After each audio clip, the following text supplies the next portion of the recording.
Hello friends, most welcome to my channel. আমি পৌলমী রায় আপনাদের সবাইকে আমার চ্যানেলে স্বাগত জানাচ্ছি। আপনাদের অসংখ্য ধন্যবাদ জানাই আমার পাশে থাকার জন্য, আমাকে সাপোর্ট করার জন্য। আমি চাই আপনারা এভাবেই আমাকে সাপোর্ট করে যান, আমার পাশে থাকুন। তো আজকে আমি আপনাদের জন্য একটা নতুন রেসিপি নিয়ে এসেছি, যেটার নাম হচ্ছে মশালা রাইস। হ্যাঁ, এটা খুবই টেস্টি। এটা সবাই খুব পছন্দ করবে, ছোট বড় নির্বিশেষে সবাই অনায়াসেই এটা যে কাউকে খাওয়াতে পারেন। তো রেসিপিটা বলার আগে আপনাদেরকে এটাই রিকোয়েস্ট যে যদি আপনারা এখনও কেউ আমার চ্যানেল সাবস্ক্রাইব না করে থাকেন, তাহলে আমার চ্যানেলটি অবশ্যই সাবস্ক্রাইব করে দেবেন। আমার ভিডিও ভালো লাগলে লাইক করবেন এবং বাকি সবার সাথে শেয়ার করবেন এবং কমেন্ট বক্সে রেসিপি কেমন লাগলো জানাবেন। তাহলে চলুন রান্নাটা শুরু করা যাক। আমি কড়া বসিয়ে দিয়েছি, কড়া গরম হলে তাতে পরিমাণ মতো সাদা তেল দিয়ে দিলাম। তেল গরম হয়ে যাবার পর দিয়ে দিয়েছি 2টো তেজপাতা, 1 টুকরো দারচিনি, একটা ছোট এলাচ আর 2টো গোলমরিচ। এবার একটু নাড়াচাড়া করার পর কেটে রাখা পেঁয়াজ, টমেটো আর লঙ্কা কুচি দিয়ে ভালো করে একটু নাড়াচাড়া করে নেবার পর 1 টেবিল স্পুন আদা রসুনের পেস্ট দিয়ে আমি আবারও সবকিছু ভালো করে মিক্স করে দিচ্ছি। একে একে মশলাগুলো দিয়ে দেব। প্রথমে দিচ্ছি 1 টেবিল স্পুন লাল লঙ্কার গুঁড়ো, তারপর দিচ্ছি 1 টেবিল স্পুন ধনে গুঁড়ো, তারপর 1 টেবিল স্পুন জিরে গুঁড়ো আর দিচ্ছি 1 টিস্পুন গরম মশলার গুঁড়ো। এবার দিলাম পরিমাণ মতো নুন আর হলুদ। সবকিছু খুব ভালোভাবে মিক্স করে নিচ্ছি।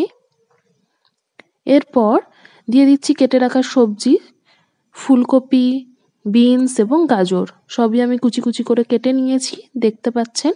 এবার সবকিছু খুব ভালোভাবে মশলার সাথে মিশিয়ে দিতে হবে। দেখুন আমি সবকিছু মিশিয়ে সামান্য জল অ্যাড করে দিচ্ছি, যাতে সবজিগুলো ভালোভাবে সেদ্ধ হয়ে যায়। আমি একটু নাড়াচাড়া করে দেবার পর 10 মিনিটের জন্য এটা ঢাকা দিয়ে ঢেকে দিচ্ছি। 10 মিনিট পর ঢাকা খোলার পর দেখুন সবজিগুলো খুব ভালোভাবে সেদ্ধ হয়ে গেছে আর জলটাও শুকিয়ে গেছে। এবার আমি ভাতটা অ্যাড করে দিচ্ছি। আমি চালটা আগেই সেদ্ধ করে নিয়েছিলাম। এখানে আমি বাসমতি রাইস ইউজ করেছি।